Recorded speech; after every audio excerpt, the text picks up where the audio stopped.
Shalom.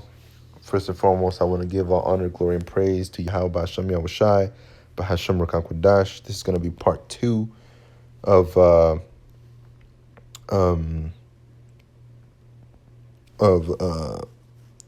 bringing in the promise to Esau, Edom. All right, things that were going to happen, future prophecies. All right, and I was just going into how the Native Americans were driven out of their lands. So just a quick recap. Let me go over here.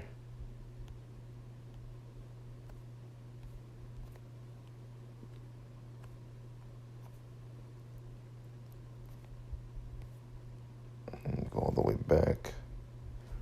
All right, I'm just going to read this again. It says, India removal was a forced migration in the 19th century whereby Native Americans were forced by the United States government to leave their ancestral homelands in the eastern United States to lands west of the Mississippi River. Especially, all right, it says, especially Salakia.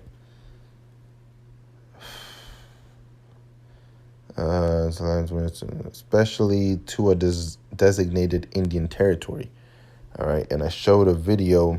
I don't have it anymore, but I showed a video how in the TV show Hell on Wheels, all right, the United States asked the natives if they would go into reservations, all right, in their own land, and that the so-called Indian, all right, the Native American had said, that Gadite had said, well, how did you guys own the lands? Because they were saying that they belong to the United States. He was like, how did you guys own them? Did you guys trade for them? Well, no. Well, did you guys buy them? Well, that's not how it works. And he was like, well, if you guys don't own them, all right, well, if you guys didn't do anything to own them, how did you guys come into possession? How can you sell me something if you don't own it? All right. And they were like, well, we're just going to make it easier for you. And he was like, we don't need your help. All right. And that's why this was put on, because the so-called Indians, all right, the Native Americans did not want these white devils, blue-eyed devils, all right, to come in and start taking their stuff, So they got the shit end of the stick, so to speak, So I read Obadiah 1, or I'm reading Obadiah 1, about what Esau, Edom had done. So this is verse 13. Thou shouldest not have entered into the gate of my people in the day of their calamity. Yea, thou shouldest not have looked on their affliction in the day of their calamity, nor have laid hands on their substance in the day of their calamity. Because I also looked up, in the late 1800s, they started killing off the buffaloes, They killed off a lot of buffaloes so they can kill off the Indians, because that was their main source of food. It says, neither shouldest thou have stood in the crossway to cut off those of his that did escape, neither shouldest thou have delivered up those of his that did remain in the day of distress. For the day of the Lord is near upon all the heathen, as thou hast done, it should be done unto thee. Thy reward shall return upon thine own head. All right. And that's also in Revelations 13 and 10. Starting off at 9. It says, if any man have an ear, let him hear. He that leadeth into captivity shall go into captivity. He that killeth with the sword must be killed with the sword. Here is the patience and the faith of the saints. And that's what we have faith in, man. We have faith that Yahweh Ba'Shem Yahushai is going to restore our goods. All right. So this is back at Job 24:19. Drought and heat consume the snow waters. So doth the grave those which have sinned. All right. And there's a lot of dead people. Every single day there's people dying. And also, like I mentioned, the snow caps, all right, they've been watered down, man, because of the pollution that is in this earth. The womb shall forget him, all right, which is talking about Esau. The worm shall feed sweetly on him. And I had read Isaiah 47 and verse 1, because in 2nd Ezra chapter 6, verse 9, it tells you that Esau is the end of the world, all right.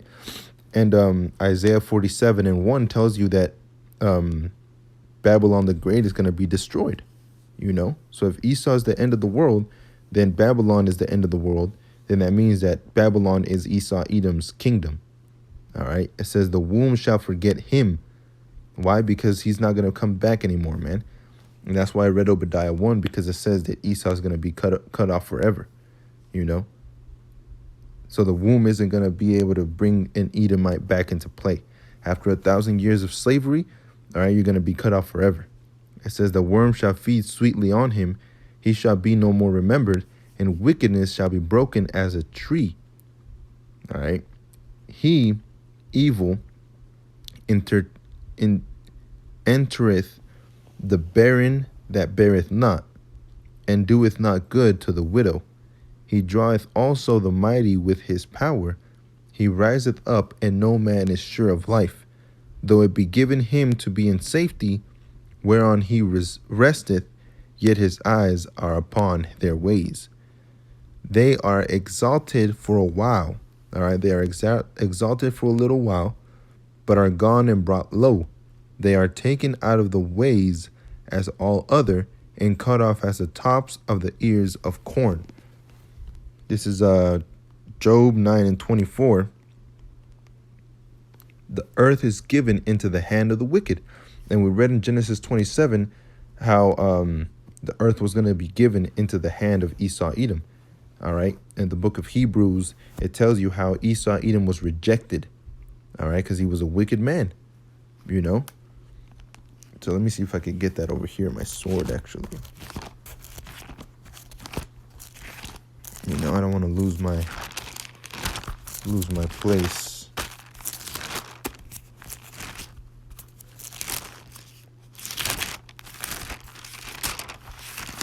This is Slovakia.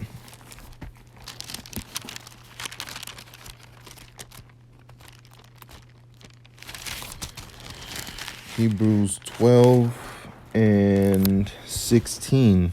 Lest there be any fornicator or profane person as Esau, who for one morsel of meat sold his birthright. For ye know that afterward, when he would have inherited the blessing, he was rejected, for he found no place of repentance, though he sought it carefully with tears. You see? It says, for ye are not come unto the mount that might be touched, and that burned with fire, nor unto blackness and darkness and tempest, and the sound of a trumpet and the voice of words, which voice they that heard, entreated that the word should not be spoken to them anymore. All right, so it wasn't given unto Esau Edom, man. You know, it wasn't given to Esau Edom. So it says the earth is given into the hand of the wicked. All right, because his father Isaac gave him a blessing through the Spirit that he was going to end up taking the kingdom from Jacob. All right. And after he had dominion over Jacob, all right, he's going to break the yoke from off his neck, and he was going to rule the world. All right. He's going to have the rulership of the earth. All right. Esau is the end of the world, and Jacob is the beginning of it that followeth. All right. And that's the promise, the kingdom of heaven. It says, he covereth the faces of the judges thereof. If not, where and who is he?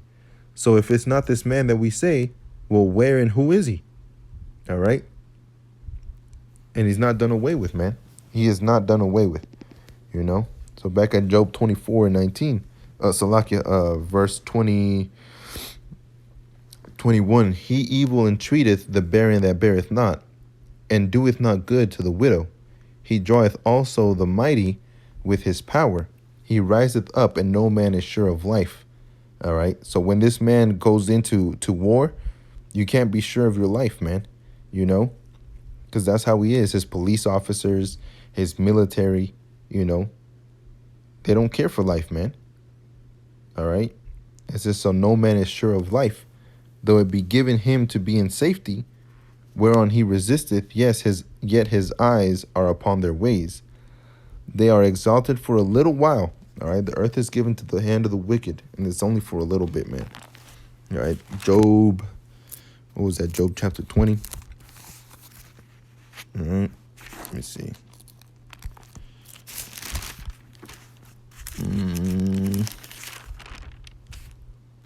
Job 20:4. Knowest thou not this of old, since man was placed upon the earth, that the triumphing of the wicked is short, and the joy of the hypocrite but for a moment.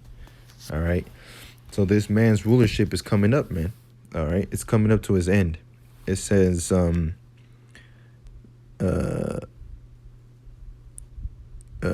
verse 24, they are exalted for a little while, but are gone and brought low.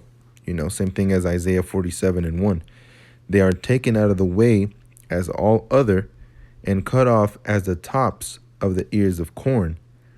And if it be not so now, who will make me a liar and make my speech nothing worth? All right. So if it's not Esau Edom, man, who's gonna make us the liars? All right. Who's gonna prove that it's not Esau Edom, the self-proclaimed white man? After all the wickedness that he's done, all right, it has to be him, and history is just proof of that, man. So we have to know our enemies.